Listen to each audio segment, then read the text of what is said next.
بلغ العلا بكماله كشف الدجى بجماله حسنت جميع خصاله صلوا عليه وآله मुझे कुछ मिले या न मिले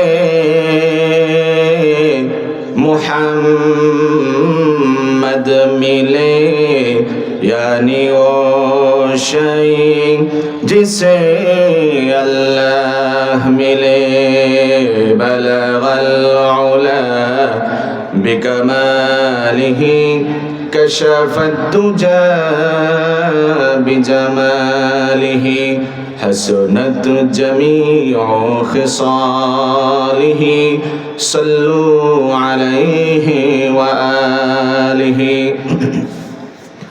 হাজারো ব্যথা বেদনার পরে ফিরে আসনি তুমি আপন ঘরে দিনের আলো তুমি ছড়িয়ে দিতে চলে গেছো মদিনায় মক্কা ছেড়ে হে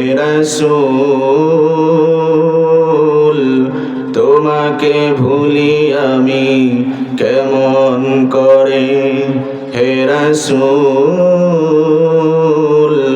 তোমাকে ভুলি আমি কেমন করে খেয়ে না খেয়ে দিন প্রচারের কাজে নিজেকে দিয়েছ বিলিয়ে তাই ফির কাফেরেরা চিনল না এ আলো দুষ্ট ছেলেদের পিছু দিল লেলিয়ে খেয়ে না খেয়ে দিন প্রচারের কাজে নিজেকে দিয়েছ বিলিয়ে তাই ফের কাফেরেরা চিনল না এ আলো দুষ্ট ছেলেদের পিছু দিল লেলিয়ে পাথরের আঘাতে ক্ষত বিক্ষত হয়ে সারা শরীর থেকে রক্ত ঝরে এ রাসূল তোমাকে ভুলি আমি কেমন করে হাজারো ব্যথা বেদনার পরে ফিরে আসনি তুমি আপন ঘরে দিনের আলো তুমি ছড়িয়ে দিতে চলে গেছো মদিনায় মক্কা ছেড়ে হে রাসূল তোমাকে ভুলি আমি কেমন করে হে রাসূল তোমাকে ভুলি আমি কেমন করে হে রাসূল তোমাকে ভুলি আমি কেমন করে আল্লাহু আকবার আলহামদুলিল্লাহ কুঞ্জ শ্রীপুর যুব সমাজের উদ্যোগে আজকের 22তম তাফসীরুল কোরআন মাহফিলের পরম শ্রদ্ধাভাজন সভাপতি আমন্ত্রিত উলামায়ে কেরাম মুআজ্জাজ মুহতারাম ওয়াজিবুল ইহতিরাম হযরত আইম্মাতুল মাসাজিদ আমার সামনে উপবিষ্ট দিন প্রিয় ইসলাম প্রিয় তাওহীদি জনতা মাহফিলে উল্লেখযোগ্য উপস্থিত তারুণ্যের উচ্ছ্বাস উদ্দীপনায় ভরপুর অন্যায় অবিচারের বিরুদ্ধে বলিষ্ঠ কণ্ঠস্বর কিশোর তরুণ যুবকেরা পর্দার আড়ালে অবস্থানরতা আমার শ্রদ্ধেয়া সম্মানিতা মা ও বোনেরা আমি শ্রেণী মোতাবেক সকলের প্রতি শ্রদ্ধা ভালোবাসা এবং স্নেহ জ্ঞাপন করছি সেই সাথে মহান রব্বুল আলামিনের আলিশান দরবারে লাখো কোটি সুজুদ নজরানা হিসেবে নিবেদন করছি যে মহান মনিব আমাদেরকে এই জান্নাতের সামিয়ানার নিচে এসে বসার তৌফিক দান করেছেন। আপনারা খুশি না নারাজ? সে মহান রবের আলিশান দরবারে কৃতজ্ঞতার সুরে, যৌথ কণ্ঠে, সমস্বরে, আকাশ বাতাস প্রকম্পিত করে, হৃদয় উজাড় করে চিৎকার করে পড়ছি আলহামদুলিল্লাহ। রব্বানা লাকাল হামদ হামদান কাসীরান طيبا مباركا فيه يا ربي لك الحمد كما ينبغي لجلال وجهك ولعظيم سلطانك নারায়ে তাকবীর। আপনাদের আওয়াজ একটু টেস্ট করতে চাচ্ছি। নারায়ে তাকবীর। একটু ডিভাইড করি, আমার সময় একেবারে সংক্ষিপ্ত। এই পাশে যারা আছেন আপনারা আলাদা, আপনারা আলাদা। এই পাশে যারা আছেন শরীরে যত এনার্জি আছে আপনারা বলবেন, আপনারা অফ থাকবেন। নারায়ে তাকবীর। একবারে চান্স, এবার আপনাদের। নারায়ে তাকবীর। আওয়াজ বেশি হয়েছে কোন দিকে? এদিকেও দে, এদিকেও দে। আমি এই সময়ের সংক্ষিপ্ত পরিসরে যেই কথাগুলো বলবো, এই কথাগুলো শুরু করার আগে আমি আজকে হৃদয়ের গহীন থেকে শ্রদ্ধার পুরোধা এই জনপদের আমার অত্যন্ত শ্রদ্ধাভাজন প্রিয়ভাজন ব্যক্তিত্ব রাহাত চৌধুরী, তার বাবা কুব্বাত চৌধুরী মরহুম, আল্লাহ তার কবরটাকে জান্নাতের বাগানে পরিণত করুন, আল্লাহুম্মা আমিন। ওনার সাথে আমার স্মৃতি আছে, 2009-এর কথা বলছি। বাসায় আসতাম আমি আপনাদের পাশের মসজিদে, সাহেবনগর সম্ভবত, ওই সময় তারাবি পড়াইছি। উনি কোরআন প্রেমিক ছিলেন, আল্লাহ প্রেমী ছিলেন। আজান হওয়ার পরে মসজিদে ছুটে যেতেন। আমি বাসায় আসলেই কোরআন তেলাওয়াত করার জন্য উদ্গ্রীব হয়ে যেতেন এবং আমি তার কোরআন যেন শুনি, ভুলগুলো শুধরে দেই, এই জন্য তিনি খুব চেষ্টা করতেন। এই যে কোরআনের প্রতি তার ভালোবাসা, এর বিনিময়ে আল্লাহ তাকে মাফ করে জান্নাতুল ফিরদাউসের মেহমান করে নিন, আল্লাহুম্মা আমিন। রাহাত চৌধুরী ছিলেন আপনাদের জনপদের সম্পদ ছেলে। তার মা অত্যন্ত ভালো মানুষ ছিল, অমায়িক মানুষ ছিলেন। তিনিও চলে গিয়েছেন, আল্লাহ তার কবরটাকে জান্নাতের বাগান বানিয়ে দিন, আল্লাহুম্মা আমিন। আমি এই সময়ের সংক্ষিপ্ত পরিসরে একেবারে আজ থেকে 1450 বছর আগের ইতিহাসের একটু ভূমিকা টেনে আমি আমার আলোচনাতে যাব। আপনারা শুনবেন ইনশাআল্লাহ। আজ থেকে 1450 বছর আগে, এর আগে আরো 570 বছর প্লাস একটি সময় এই উম্মতের সামনে বিরাজমান ছিল। এই সময়ে সারা বিশ্ব ছিল অন্ধকারাচ্ছন্ন। বিশ্বের যত জনগোষ্ঠী ছিল, জনগোষ্ঠীর অন্তর আত্মা ছিল অন্ধকারে নিমজ্জিত। সেই সময়টাকে বলা হয় জাহিলি যুগ তথা অজ্ঞতার যুগ, অন্ধকারের যুগ, মূর্খতার যুগ। সেই জাহিলি যুগের জাহালতটা কেমন ছিল? সেই জাহিলি যুগের জাহালতটা এমন ছিল যে কন্যা সন্তান মায়ের পেটে ধারণ করাটাই ছিল অভিশাপের বিষয়, নাউজুবিল্লাহ। কন্যা সন্তান প্রসব করলেই তাকে জীবন্ত হত্যা করা হতো। সেই জাহিলি যুগের থিমটা কেমন ছিল? সেই জাহিলি যুগের থিম ছিল মানুষ সবল যারা ছিল দুর্বলদের উপরে নৈরাজ্য করত, অশান্তি বিরাজ করত, শান্তির বালাই ছিল না। সেই জাহিলি যুগটা কেমন ছিল? একজন আরেকজনের সাথে হত্যাযজ্ঞ লেগেই থাকতো, দিনের পর দিন, বৎসরের পর বৎসর হত্যাযজ্ঞ, খুন খারাপি লেগেই থাকতো। এই যে অন্ধকার আচ্ছন্ন যুগ, এই যে অন্ধকার আচ্ছন্ন জনগোষ্ঠী, এই অন্ধকার আচ্ছন্ন যুগকে নির্মূল করার জন্য, আলোকিত করার জন্য এবং অন্ধকার আচ্ছন্ন মানুষের অন্তর আত্মাকে সেটাকে ধুয়ে মুছে ক্লিন করার জন্য, এই অন্ধকার আত্মাকে পরিষ্কার করার জন্য, আলোকিত করার জন্য আল্লাহ রাব্বুল আলামিন ঠিক তখনই একজন মেসেঞ্জার, বার্তাবাহক প্রেরণ করেছেন। তার নাম হচ্ছে মুহাম্মাদুর রাসূলুল্লাহ। ভালোবাসা নিয়ে সকলে পড়ছি সাল্লাল্লাহু আলাইহি ওয়াসাল্লাম। শুধু তাকে পাঠান নাই, তার সাথে দিয়েছেন পরবর্তীতে মহাগ্রন্থ আল কোরআন এবং জীবন্ত একটি কোরআন। কিয়ামত পর্যন্ত তার একটি হরফ কোনো বাবার সাধ্য নাই হেরফের করতে পারে। কথা বলতে হবে, ঠিক কিনা? শুধুমাত্র আল্লাহ রাব্বুল আলামিন হাবিব মুহাম্মদুর রাসূলুল্লাহ সাল্লাল্লাহু আলাইহি ওয়াসাল্লামকে এই বিশ্ব চরাচরে প্রেরণ করেছেন খালি হাতে, এমন নয়। আল্লাহ রাব্বুল আলামিন তার হাতে মহাগ্রন্থ আল কোরআন তুলে দিয়েছেন। সুবহানাল্লাহ। আল্লাহ রাব্বুল আলামিন অন্ধকারাচ্ছন্ন এই জগৎকে, অন্ধকারাচ্ছন্ন জনগোষ্ঠীর অন্তরাত্মাকে আলোয় আলোকিত করার জন্য আল্লাহ রাব্বুল আলামিন মুহাম্মদ সাল্লাল্লাহু আলাইহি ওয়াসাল্লামের সাথে একটি আলোকবর্তিকা কিতাব সাথে দিয়েছেন। সুবহানাল্লাহ। আল্লাহর ভাষায় আল্লাহ রাব্বুল আলামিন এইভাবে বলছেন, ইয়া আইয়ুহান নাবিয়্যু ইন্না আরসালনাকা শাহিদান ওয়া মুবাশশিরান ওয়া নাযীরা ওয়া দাঈয়ান ইলাল্লাহি বিইذনিহি ওয়া সিরাজাম মুনীরা। আল্লাহু আকবার। আল্লাহ রাব্বুল আলামিন বললেন, ইয়া রাসূলুল্লাহ, ইয়া হাবিবাল্লাহ, আপনাকে জাতির জন্য সাক্ষ্যদাতা হিসাবে এবং মুবাশশির সুসংবাদদাতা হিসাবে, ভীতি প্রদর্শনকারী হিসাবে পাঠিয়েছি। ওয়া দাঈয়ান ইলাল্লাহি বিইذনিহি ওয়া সিরাজাম মুনীরা, এবং আমার দিকে আপনি এই গোমরাহ মানুষকে, অন্ধকার আচ্ছন্ন মানুষগুলোকে আলোর দিকে দাওয়াত করবেন, ইনভাইট করবেন। এই জন্য আমি আল্লাহ রাব্বুল আলামিন আপনাকে পৃথিবীতে প্রেরণ করেছি। সুবহানাল্লাহ। এই কোরআনুল কারীম কেমন আলোকবর্তিকা বুঝুন। কোরআনুল কারীমে আল্লাহ রাব্বুল আলামিন সূরা ইব্রাহিমের 2 নম্বর আয়াতে এই বিষয়টি তুলে ধরেছেন।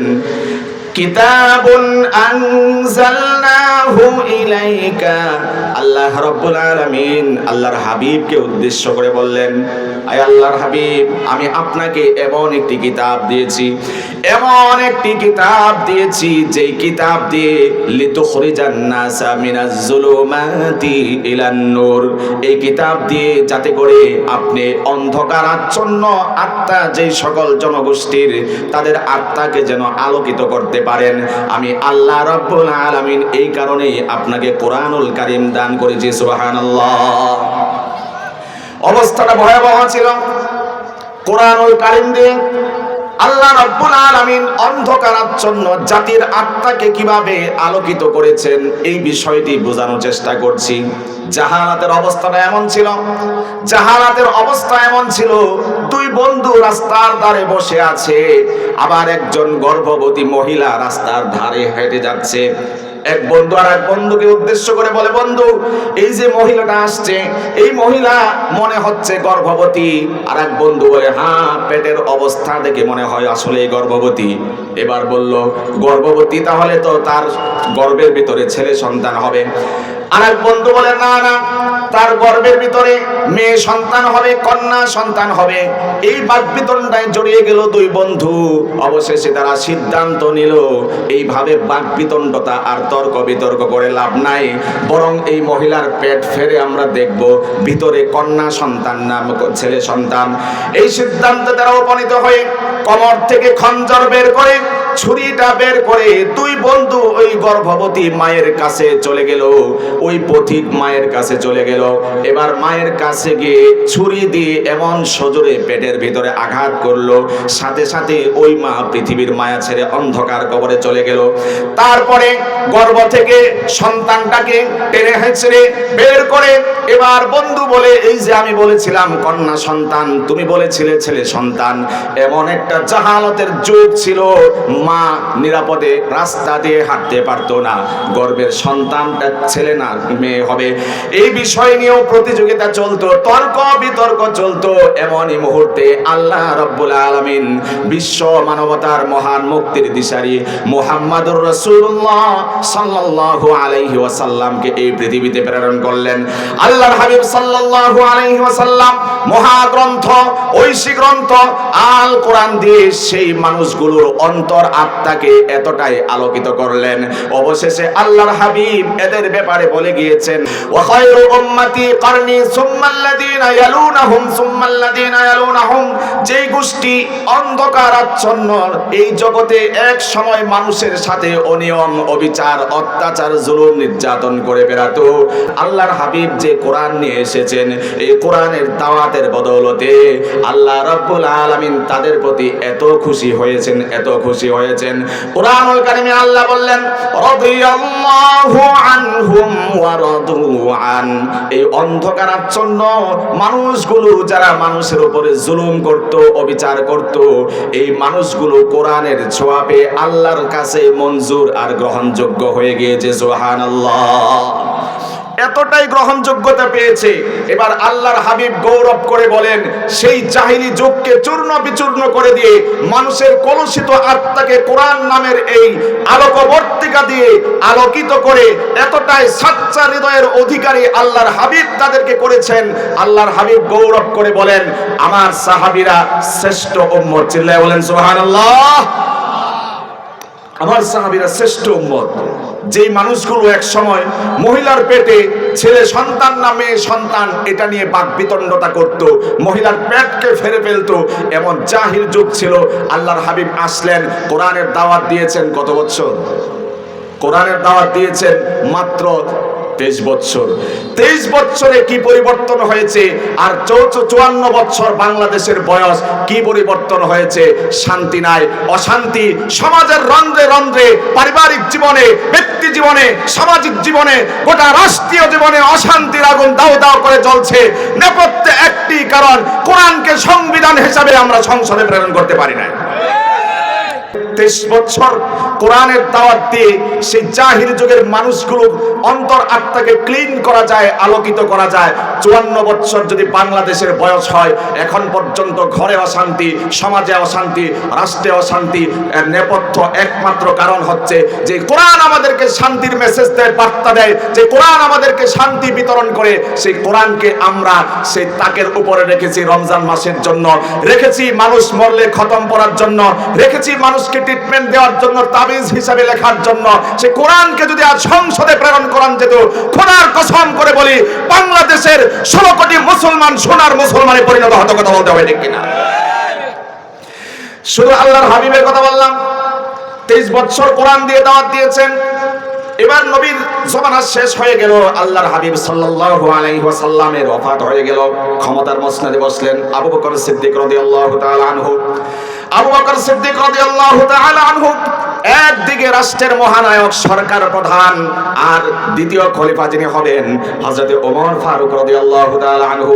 ওমর ফারুক রাদিয়াল্লাহু তাআলা আনহু আবু বকর সিদ্দিক রাদিয়াল্লাহু তাআলা আনহুর শাসনকালে তিনি ওই জমানার সবচেয়ে বড় বিচারপতি ছিলেন। আল্লাহু আকবার। হযরত ওমর ফারুক রাদিয়াল্লাহু তাআলা আনহু কেমন বিচারপতি ছিলেন! কোরআনের আইনকে তিনি কিভাবে বাস্তবায়ন করেছেন আর রেজাল্ট কি এসেছিল সেটা সংক্ষেপে বলার চেষ্টা করছি।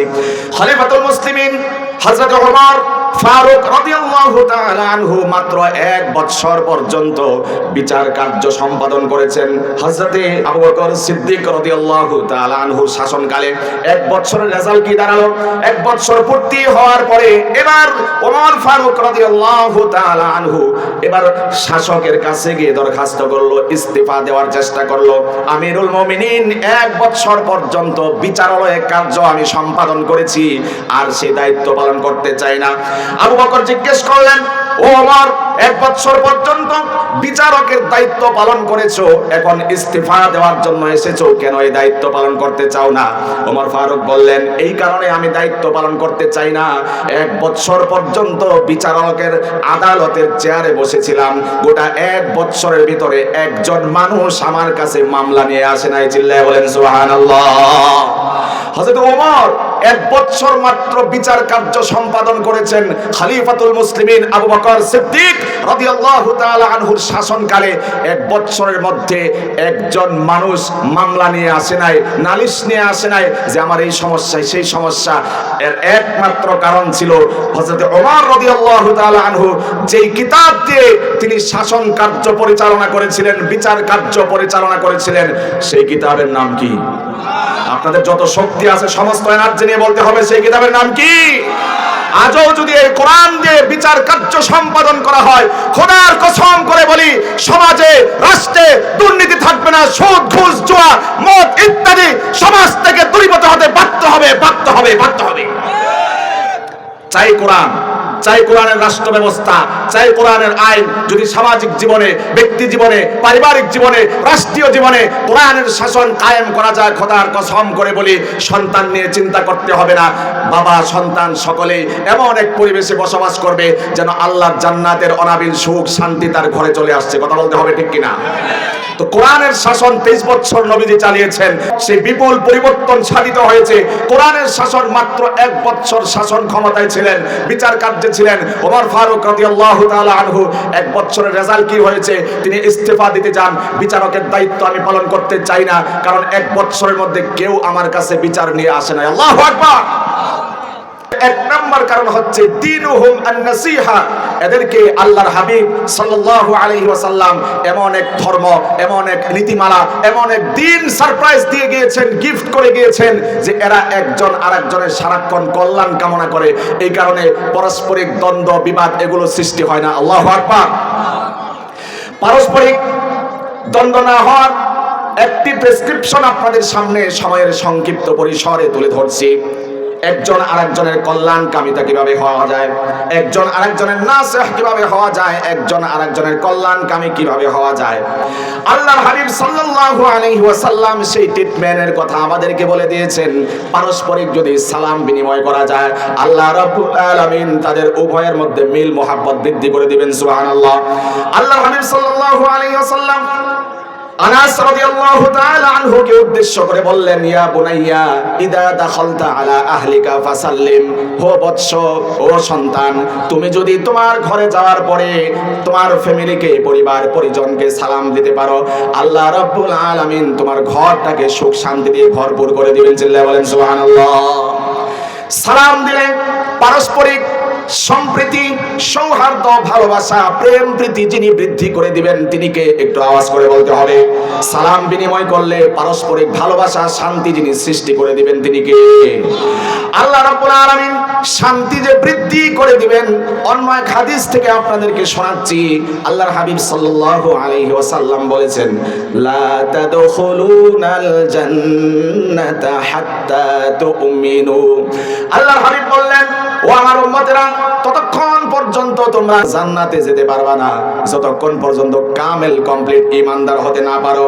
আর ততক্ষণ পর্যন্ত ঈমানদার হতে পারবা না হাত্তা তাহাব্বু, যতক্ষণ পর্যন্ত তোমরা একজন আরেকজনকে ভালো না বাসো। আওয়ালা আদুল্লুকুম আলা শাইইন ইযা ফাআলতুমু। আল্লাহর হাবিব বললেন, আমি কি তোমাদেরকে সেই কথাটি বলে দিব যেই কাজ করলে তোমাদের পারস্পরিক সম্পর্ক, সৌহার্দ্য, প্রেম প্রীতি, ভালোবাসা বৃদ্ধি পাবে, শান্তি বৃদ্ধি পাবে। সাহাবায়ে কেরাম বললেন, ইয়া রাসূলুল্লাহ, ইয়া হাবিবাল্লাহ, অবশ্যই বলে দিন। আল্লাহর হাবিব বলে দিলেন, আফসুস সালামা বাইনাকুম, একজন আরেকজনকে সালাম বিনিময় করবে, এতে করে আল্লাহ রাব্বুল আলামিন তোমাদের মধ্যে শান্তির ফয়সালা করে দিবেন। সুবহানাল্লাহ। তাহলে ঘরে গিয়ে সালাম দেওয়ার দরকার আছে না নাই? যারা দেই না আজকে থেকে দিব ইনশাআল্লাহ। কারা কারা দেবেন একটু কষ্ট না হলে হাত তুলে দেখেন। সালাম দিব ইনশাআল্লাহ, ওয়াদা করতেছি দিব ইনশাআল্লাহ। আল্লাহ কবুল আর মঞ্জুর করুন, আল্লাহুম্মা আমিন। শুধুমাত্র নিজের ঘরে গেলে সালাম দিতে হবে এমন নয়, অন্যের বাড়িতে যখন যান, অনেক মহিলারা রয়েছে, মা বোনেরা রয়েছে, পাক ঘরে রান্না করতে থাকে, দুষ্ট লোকেরা সেখানে গিয়ে উকি দেয় আর বাজে উপস্থাপনের অঙ্গভঙ্গিতে বিভিন্ন রকমের কথা বলে থাকে। না না, আজকের পর থেকে এগুলো চলবে না। আল্লাহর হাবিব যেমন নিজের ঘরে গিয়ে সালাম বিনিময় করতে বলেছেন, আল্লাহ রাব্বুল আলামিন কোরআনে অন্যের ঘরে গিয়ে সালাম করতে বলেছেন। আল্লাহ রাব্বুল আলামিন বলেন, ইয়া আইয়ুহাল্লাযীনা আমানু লা তাদখুলু বুয়ুতান গায়রা বুয়ুতিকুম হাত্তা তাস্তানিসু ওয়া তুসাল্লিমু আলা আহলিহা। আল্লাহু আকবার। আল্লাহ বললেন, ও ঈমানদারেরা, আরেকজনের ঘরের সামনে যখন যাও, উকি মারা যাবে না, ফুকি মারা যাবে না, বরং তার সাথে কথা বলার আগে সালাম দিতে হবে। কে বলেছেন? আল্লাহ কিভাবে সালাম দিতে হবে সেটাও শিখিয়ে দিয়েছেন। ওয়া ইদা হুয়িতুম বিতাহিয়াতিন ফাহাইয়ু বিআহসানা মিনহা আও রুদ্দুহা। আল্লাহ রাব্বুল আলামিন বলেন, যখন তোমাদেরকে কেউ অভিবাদন জানায়, সালাম নিবেদন করে, চাইলে তোমরা তার চেয়ে উত্তম বাক্য প্রয়োগ করে তার সালামের উত্তর দাও। আর যদি সেটা না পারো, তাহলে তোমাকে যেই বাক্যে সালাম দেওয়া হয়েছে সেই বাক্যে সালাম নিবেদন করো। কে বলেছেন? আওয়াজ করে বলতে হবে, কে বলেছেন? এই যে সালাম নিবেদন করার পদ্ধতিও আল্লাহ রাব্বুল আলামিন শিখিয়ে দিয়েছেন। হাবিবের একটি ঘটনা মনে পড়ে গেল। এক ব্যক্তি আল্লাহর হাবিবের সামনে এসে বলল, আসসালামু আলাইকুম। আল্লাহর হাবিব সাল্লাল্লাহু আলাইহি ওয়াসাল্লাম সালামের জবাব নেওয়ার পরে বললেন, আল্লাহর হাবিব সাল্লাল্লাহু আলাইহি ওয়াসাল্লাম সালামের জবাব নেওয়ার পরে বললেন, আশার, অর্থাৎ এই যে তুমি আমাকে সালাম নিবেদন করেছো, এক সালামের বিনিময়ে আল্লাহ রাব্বুল আলামিন তোমার আমলনামায় 10টি নেকি লিপিবদ্ধ করে দিয়েছেন। চিল্লায়ে বলেন সুবহানাল্লাহ। আরেক ব্যক্তি আসলো, সে এসে বলল, আসসালামু আলাইকুম ওয়া রাহমাতুল্লাহ। এই রাহমাতুল্লাহ শব্দ বৃদ্ধি করলো। আল্লাহর হাবিব বললেন, ইশরুন, অর্থাৎ তুমি যে আসসালামু আলাইকুম ওয়া রাহমাতুল্লাহ বলেছো, আল্লাহ রাব্বুল আলামিন তোমার আমলনামায় 20টি নেকি লিপিবদ্ধ করে দিয়েছেন। সুবহানাল্লাহ। তৃতীয় পর্যায়ে আরেক ব্যক্তি এসে বলল, আসসালামু আলাইকুম ওয়া রাহমাতুল্লাহি ওয়া বারাকাতুহু। এবার হাবিব বললেন, সালাসুন, অর্থাৎ এই যে রাহমাতুল্লাহি ওয়া বারাকাতুহু শব্দ তুমি বৃদ্ধি করেছো, বিনিময়ে আল্লাহ রাব্বুল আলামিন তোমার আমলনামায় 30টি নেকি লিখে দিয়েছেন। চিল্লায়ে বলেন সুবহানাল্লাহ। এখন সমাজে সালাম দিলে কি সুখ শান্তি আসে বড় মনে করেন আপনারা? কথা বলতে হবে। শুধু সালাম নিবেদন করলে কি শান্তি চলে আসবে মনে করেন? না। কোরআন হচ্ছে একটা প্রেসক্রিপশন। ডাক্তারের কাছে যারা যেতে হয়, কমপক্ষে প্রেসক্রিপশনের সাথে আমাদের পরিচয় আছে না নাই? প্রেসক্রিপশনের মধ্যে শুধুমাত্র ট্যাবলেটের নাম লেখা থাকে না। অভিজ্ঞ, বিজ্ঞ, যোগ্য, প্রাজ্ঞ ডাক্তার যারা, সিনিয়র ডাক্তার যারা, তারা 5 দিয়ে লিখে দেয় এই টেস্টগুলো করতে হবে। বাস্তবতা আছে না নাই? ওই টেস্ট করানোর পরে দেখা যায় ক্যান্সার ধরা পড়ছে, তখন কি করতে হয়? যেই জায়গাতে ক্যান্সার ধরা পড়েছে সেই জায়গাকে নির্মূল করতে হয়। কথা বলতে হবে, ঠিক কিনা? ঠিক তেমনি ভাবে শুধুমাত্র সালাম বিনিময় আর নিবেদন করলেই যে সমাজে সুখ শান্তি ফিরে আসবে এমন নয়, বরং সুদের রাজনীতি, ঘুষের রাজনীতি, দুর্নীতি, অপরাজনীতি এগুলো যদি বন্ধ করতে হয়, ক্যান্সারের সেই অঙ্গ যেভাবে কাটলে ক্যান্সার থেকে মুক্ত পাওয়া যায়, কোরআন নামের এই সংবিধানকে সংসদে পাঠাতে পারলেও সুদ, ঘুষ, দুর্নীতি, জুয়া, মদ সমাজ থেকে বিতাড়িত হবে ইনশাআল্লাহ। সে কোরআনকে সংসদে পাঠানোর দরকার আছে না নাই? আওয়াজ করে বলতে হবে, আছে না নাই? রাজনীতির কথা না, কোরআনের কথাই তো। সবাই যদি মুসলমানই হয়, সবাই যদি ঐক্যবদ্ধ মুসলমান হয়, কোরআনের প্রতি দরদ আছে না নাই? তাহলে কোরআন দিয়ে আইন চলুক, এটা চাই কিনা? কারা কারা চাই? দুহাত দেখতে চাই। লিল্লাহি তাকবীর, লিল্লাহি তাকবীর। আল্লাহ আমাদের কবুল আর মঞ্জুর করুন, আল্লাহুম্মা আমিন। কোরআনের শাসন যদি কায়েম হয়ে যায়, কোরআনের পরিবেশ যদি কায়েম হয়ে যায়, এই সমাজে সুদ থাকবে না, ঘুষ থাকবে না, মদ থাকবে না, ইয়াবা থাকবে না, গাঁজা থাকবে না, ফেনসিডিল থাকবে না, জুয়া থাকবে না, বরং এই সমাজটা একবারে আল্লাহ রাব্বুল আলামিনের যে জান্নাত রয়েছে সেই স্বর্গীয় জান্নাতি সুখ দুনিয়াতেই পাওয়া সম্ভব। কথা বলতে হবে, ঠিক কিনা? যুবক বন্ধুদেরকে শর্ট করে মেসেজ দিয়ে যায়, যুবক বন্ধু, তরুণ কিশোর যারা আছো, তোমাদের প্রতি আমার উদাত্ত আহ্বান হচ্ছে, দিন কায়েমের জন্য লড়াই তো অবশ্যই করতে হবে। কথা বলতে হবে। দিন কায়েমের আন্দোলন যতদিন হায়াত আছে ততদিন পর্যন্ত করতেই হবে। কথা বলতে হবে, ঠিক কিনা? কোরআনকে যারা ভালোবাসি, আল্লাহ আর রাসূলকে যারা ভালোবাসি, কোরআনের জন্য যখন জীবন দিতে হয়, জীবন দেওয়ার জন্য প্রস্তুত থাকতে হবে। আল্লাহ রাব্বুল আলামিনকে যখন অবমাননা করা হয়, রাজপথে আন্দোলন করে জীবন দেওয়ার জন্য প্রস্তুত থাকতে হবে। সাইয়্যিদুনা মুহাম্মদুর রাসূলুল্লাহ সাল্লাল্লাহু আলাইহি ওয়াসাল্লামকে এই বিশ্ব চরাচরের যে কোনো অঞ্চল থেকে যদি ন্যূনতম কটূক্তি করা হয়, আল্লাহর হাবিবের ইজ্জত রক্ষায় রাজপথে আন্দোলন করে প্রতিবাদ করার জন্য কারা কারা রাজি আছো? লিল্লাহি তাকবীর, জোরে নারায়ে তাকবীর। তোমাদের প্রতি উদাত্ত আহ্বান হলো, আল্লাহর হাবিব সাল্লাল্লাহু আলাইহি ওয়াসাল্লামের সেই তোমাদের মতো কিশোর তরুণ নওজোয়ান যখন ছিল, তিনি সমাজ পরিবর্তনের বিপ্লব ঘটানোর কি চেষ্টার প্রক্রিয়া চালিয়েছিলেন সমাজ বিপ্লবের জন্য, সেই মেসেজটাই তোমাদেরকে দিতে চাই। মাত্র 17 বছর হাবিবের বয়স, দীর্ঘদিন পর্যন্ত সমাজে অবিচার, অনাচার, অত্যাচার, গরিবের উপরে সবলের জুলুম, নির্যাতন এগুলো দেখে আসছিলেন। দ্বন্দ্ব, বাকবিতণ্ডতা, গোত্রে গোত্রে দ্বন্দ্ব, হানাহানি, মারামারি, এই রাজত্ব লম্বা সময় পর্যন্ত পর্যন্ত তিনি দেখে আসছিলেন। এত কিছু দেখতে দেখতে 17 বছর হওয়ার পরে তিনি টার্গেট করলেন, না না না, এই সমাজকে, নোংরা সমাজকে এইভাবে চলতে দেওয়া যায় না, বরং এই সমাজকে সুস্থ সংস্কৃতির সমাজে রূপান্তরিত করতে হবে। বিশ্বনবীর অন্তর আত্মায় মাত্র 17 বছর বয়সে এই ধরনের হৃদয়গ্রাহী আগ্রহ জাগ্রত হলো। আল্লাহর হাবিব বিশেষ পার্সনদেরকে নিয়ে মিটিং করলেন। সকলে একমত হলো, আমরা রাষ্ট্রীয় সামাজিক এই ধরনের অনাচার কদাচার দূরীভূত করার জন্য তোমার সাথে বায়াত গ্রহণ করলাম। 17 বছরের মুহাম্মদুর রাসূলুল্লাহ সাল্লাল্লাহু আলাইহি ওয়াসাল্লাম ইসলামী বিপ্লবকে জাগ্রত করার জন্য, সামাজিক বিপ্লবকে পুনরুজ্জীবিত করার জন্য, দ্বন্দ্ব, হানাহানি, বিদ্যা, হিংসা এগুলো সবকে দূরীভূত করার জন্য আল্লাহর হাবিব সাল্লাল্লাহু আলাইহি ওয়াসাল্লাম একটি শান্তি সংঘ করলেন। সেই শান্তি সংঘের নাম ছিল হেলফুল ফুজুল। শর্ট করে বলছি, এরও আগে সেই হারবুল ফিজার যুদ্ধেরও আরো আগে সেই মক্কা নগরীতে কিছু কল্যাণকামী মানুষ ছিল। এদের মধ্যে 3 ব্যক্তির নাম পাওয়া যায় বিশেষভাবে উল্লেখযোগ্য। ফজল ইবনে হারিস, ফজল ইবনে উদাওয়া, ফজল ইবনে ফুজালা। এই 3 ফজলের একটি টিম পাওয়া যায় ইতিহাসের পাতায় 3 জন বিপ্লব সাধন করার জন্য। সেই সময়ে সমাজ থেকে এই ধরনের অপসংস্কৃতি দূর করার জন্য ঐক্যবদ্ধ হয়েছিলেন। যেই কথাটিকে, সমাজ বিপ্লবের কথাটিকে হযরতে জুবাইর ইবনে আব্দুল মুত্তালিব তিনি তার একটি পংক্তির মাধ্যমে উল্লেখ করে বলেছেন, ইন্নাল ফুজুলা তাআকাদু ওয়া তাহালাফু আল্লা ইউকিমা বিবাতনি মাক্কাতা জালেম। তারা ঐক্যবদ্ধভাবে 3 ফজল একটি প্ল্যাটফর্মে এসে ঐক্যবদ্ধভাবে যৌথ কণ্ঠে এই মর্মে তারা কসম করলো, হলফ করলো, অঙ্গীকারে আবদ্ধ হলো, যতদিন পর্যন্ত বাঁচবো মক্কা নগরীতে ডিক্টেটর স্বৈর শাসককে আমরা মাথা চারা দিয়ে উঠতে দেব না। যুবক, তোমাদেরকে উদ্দেশ্য করে বলতে চাই, তোমার হাবিব, আমার হাবিব, বিশ্ব নেতা মুহাম্মদুর রাসূলুল্লাহ সাল্লাল্লাহু আলাইহি ওয়াসাল্লাম সেই প্রতিজ্ঞাবদ্ধ হয়েছিলেন। 17 বছর বয়সে সুস্থ সমাজ বিনির্মাণের জন্য উদ্যোগ গ্রহণ করেছিলেন।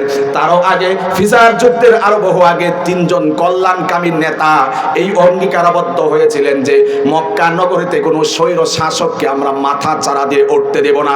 আজকে যুবকদের হৃদয়ের দাবি হতে হবে, আমরা ভবিষ্যতে বাংলার জমিনে কোনো স্বৈর শাসককে, ডিক্টেটরকে ক্ষমতার মস্তরে দেখতে চাই না, দেখতে চাই না, দেখতে চাই না। আওয়াজ করে বলতে হবে ঠিক কিনা? তোমাদেরকে অঙ্গীকারবদ্ধ হতে হবে যে আল্লাহর হাবিব তোমাকে কি বার্তা দিয়েছেন 17 বছর বয়সে। সেই 17 বছর বয়সের কথাটা শর্ট করে বললাম। এর আগেও 3 ফজল মিলে অঙ্গীকারবদ্ধ হয়েছিলেন। আমি ইতিহাসের পাতা থেকেই বলছি যে যারা জালেম স্বৈর শাসক হবে, ডিক্টেটর যারা হবে, এদেরকে আমরা মক্কার জমিনে জালেমদেরকে জায়গা করে দেব না। আজকেও তোমাকে সবক নিয়ে অঙ্গীকারবদ্ধ হতে হবে। যুবক, তোমাকে বলছি, কিশোর, তরুণ, নওজোয়ান, তোমাকে বলছি, হাবিবের সেই হিলফুল ফুজুল থেকে উজ্জীবিত হয়ে ঈমানী চেতনায় উদ্দীপ্ত হয়ে তোমাকেও শপথ নিতে হবে। সময় এসেছে মদের বোতল ছেড়ে দিয়ে তোমাকে এখনই হতে হবে উসমান বিন হাদির মতো শ্রেষ্ঠ মহানায়ক। কথা বলতে হবে ঠিক কিনা? তোমাকে হতে হবে খালিদ বিন ওয়ালিদের মতো শ্রেষ্ঠ মহানায়ক। তোমাকে হতে হবে তারিক বিন জিয়াদের মতো শ্রেষ্ঠ নায়ক। তোমাকে হতে হবে গাজী সালাউদ্দিন আইয়ুবের মতো শ্রেষ্ঠ মহানায়ক। কথা বলতে হবে ঠিক কিনা? সময় এসেছে, অপসংস্কৃতি আশ্রয় দেওয়া যাবে না। এখন যদি হেরে যাও, হেরে যাবে সমাজ, হেরে যাবে রাষ্ট্র, হেরে যাবে ইসলাম। কথা বলতে হবে ঠিক কিনা? তোমার চেষ্টা, প্রচেষ্টা, টার্গেট থাকতে হবে, যা কিছু হোক না হোক, আমার যে আমূল সংগ্রাম, আমার যে আন্দোলন, ইসলামের আন্দোলন, কোরআনকে পুনরুজ্জাগরণের আন্দোলন, ইসলামকে পুনরুদ্ধার করার আন্দোলন, এইবার যদি চান্স হারায়, ভবিষ্যতে কত বছর ইসলামকে পিছাতে হয় তার কোনো ইয়ত্তা নাই। এই জন্য হানাহানি, দ্বন্দ্ব, বিদ্বেষ, বিবাদ সব কিছু ফিনিশ করে সকলকে ইসলামের ঐক্যবদ্ধ ছায়াতলে আসতে হবে, একটি প্ল্যাটফর্মের ভিতরে আসতে হবে। তবে আশা করা যায় ইসলাম জিতে যাবে। ইসলাম জিতে যাওয়া মানে মুসলমান ইমানদার জিতে যাওয়া। কথা বলতে হবে ঠিক কিনা? সময়ের সংক্ষিপ্ত পরিসরে শেষ বার্তা তোমাদেরকে দিয়ে যেতে চাই। শুধুমাত্র যৌবন বয়সে আল্লাহর হাবিব মুহাম্মদুর রাসূলুল্লাহ সাল্লাল্লাহু আলাইহি ওয়াসাল্লাম সুস্থ সমাজ বিনির্মাণ করার জন্য উদ্যোগ গ্রহণ করেছিলেন এমন নয়, বরং আমাদের সকলের মিল্লাতের পিতা, জাতির পিতা নাম কি? 17 বছর পরে এই আওয়াজ। জাতির পিতার নাম কি? যে মুখ বন্ধ রাখবেন মনে করবো যে আপনি স্বীকার করেন না। সবার যত এনার্জি আছে বলতে হবে, জবাব দিতে হবে, জাতির পিতার নাম কি? মুসলিম জাহানের জাতির পিতার নাম কি? জাতির পিতার নাম কি? মিল্লাতা আবিকুম ইব্রাহিম। আল্লাহ রাব্বুল আলামিন কোরআনুল কারীমে তত্ত্বহীন কণ্ঠে তিনি ঘোষণা দিয়েছেন, ও মুসলমান, তোমাদের জাতির পিতা আর কেউ না, তোমাদের একমাত্র জাতির পিতা পয়গম্বর, নাম হচ্ছে ইব্রাহিম আলাইহিস সালাতু ওয়াস সালাম। কথা বলতে হবে ঠিক কিনা? সেই ইব্রাহিম পয়গম্বর, যুবক বন্ধুরা, যারা আয়োজক আজকের প্রবাসী বন্ধুরা, সকলকে উদ্দেশ্য করে বলতে চাই, যারা এই সুন্দর জান্নাতের সামিয়ানা এখানে নির্মাণ করেছেন, আপনাদের বয়সে ইব্রাহিম পয়গম্বরও নতুন সমাজ বিনির্মাণ করার জন্য উদ্যোগ গ্রহণ করেছিলেন। অপসংস্কৃতি, অসুস্থ নোংরা সমাজকে ভেঙে চুরমার করে দিয়ে, খান খান করে দিয়ে সুস্থ সংস্কৃতির সমাজ বিনির্মাণের জন্য তিনি উদ্যোগ গ্রহণ করেছিলেন। পয়গম্বর ইব্রাহিম আলাইহিস সালাতু ওয়াস সালাম যৌবন বয়সে আল্লাহর পয়গম্বর ইব্রাহিম আলাইহিস সালাতু ওয়াস সালাম এমন একটা সময়ে পদার্পণ করেছিলেন, এক পাশে নিজের ঘরের জন্মদাতা বাবা মা ইসলামের আলোতে নাই, ইব্রাহিম পয়গম্বরের যে ধর্ম, যে রীতি, যেই নীতি তার ভিতরে নাই, গণ্ডির ভিতরে নাই, ঈমানের আওতায় নাই, অর্থাৎ নিজের জন্মদাতা বাবা মাও হযরতে ইব্রাহিম আলাইহিস সালাতু ওয়াস সালামের বিরোধী। আবার আরেকদিকে গোটা একটি রাষ্ট্রের শাসক পয়গম্বর ইব্রাহিম আলাইহিস সালাতু ওয়াস সালামের বিরুদ্ধে। ঠিক সেই মুহূর্তে ইব্রাহিম পয়গম্বর নওজোয়ান তোমাদের মতো থাকতে কোন রকমের পরোয়া করলেন না, রাষ্ট্র ক্ষমতাকে তিনি কোন রকমের তোয়াক্কা করলেন না, জন্মদাতা বাবা মা তাদেরও ঈমান নাই, কোনো তোয়াক্কা করলেন না। এমন মুহূর্তে তিনি পরিকল্পনা করলেন, ওয়াতাল্লাহি লাআকিদান্না আসনামাকুম বা'দা আন তুওয়াল্লু মুদবিরিন। আল্লাহু আকবার। আল্লাহর পয়গম্বর ইব্রাহিম আলাইহিস সালাতু ওয়াস সালামকে মেলায় যাওয়ার জন্য ইনভাইট করা হলো। ইব্রাহিম, চলো আমরা মেলায় যাই, উৎসবে যাই। ইব্রাহিম পয়গম্বর ফানাজারা নাজরাতান ফিন নুজুম, আসমানের তারকার দিকে তাকিয়ে তিনি বললেন, ফাকালা ইন্নী সাকিম, না না, আমি যাব না, বরং আজকে আমি অসুস্থ আছি, অসুস্থ অবস্থায় তোমাদের সাথে আমি মেলায় যেতে পারবো না। ইব্রাহিম আলাইহিস সালাম বলতেছেন যে আমি আজকে অসুস্থ আছি, তোমাদের সাথে মেলায় যাইতে পারবো না, তোমরাই যাও। আসলে ইব্রাহিম আলাইহিস সালাতু ওয়াস সালাম তখন মারিজ, শারীরিকভাবে অসুস্থ ছিলেন না, বরং তিনি মানসিকভাবে অসুস্থ ছিলেন। তার অর্থই হচ্ছে তিনি ঈমানের সোহবত পেয়েছেন, আল্লাহর পরিচিতি লাভ করেছেন। সেই ঈমানের আলোর সামনে, ঈমান দীপ্ত একটি আত্মার সামনে গোটা একটি স্বৈর শাসক ঈমান বিদ্বেষী কার্যক্রম করবে, ইব্রাহিম পয়গম্বর সেটি সহ্য করতে পারেন নাই। যুবক, তোমাদের প্রতি শেষ মেসেজ হচ্ছে, ইব্রাহিম পয়গম্বর যেমন সমাজের অনৈতিকতা, বিচার, জুলুম, অত্যাচার, নির্যাতন, দুর্নীতি, দুঃশাসন এগুলো দেখে যেভাবে তিনি চুপ থাকতে পারছিলেন না, আমাদেরও অঙ্গীকার করতে হবে, সমাজের যখন বেহাল অবস্থা, সমাজের রন্ধে রন্ধে জুলুম, নির্যাতন, চাঁদাবাজি, টেন্ডারবাজি, দুর্নীতিবাজি, কখন কোন যুবক, ইমানদার যুবক চুপ করে বসে থাকতে পারে না, প্রতিবাদের অনলে গর্জে উঠে রাজপথে ঝাঁপিয়ে পড়বে, তাই হচ্ছে সত্য কথা।